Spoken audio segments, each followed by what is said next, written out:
nani? Timu Konki naingia. Nataka kusema na nyinyi mazuri ya Mama Samia. Tanzania Samia 2025 Oktoba tunatiki. Tena tunaomba mtusikie yale tutakaoongea.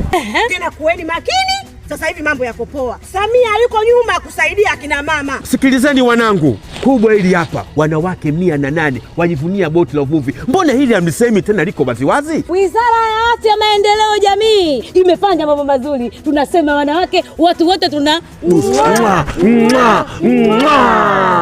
watu 3063 wote wametendewa utu.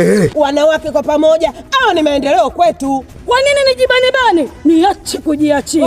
Si usiku si mchana, hajachoka kupambana. Ni uchoyo wa fadhila tusipomsifia mama. Tanzania Samia 2025 Oktoba tunatiki.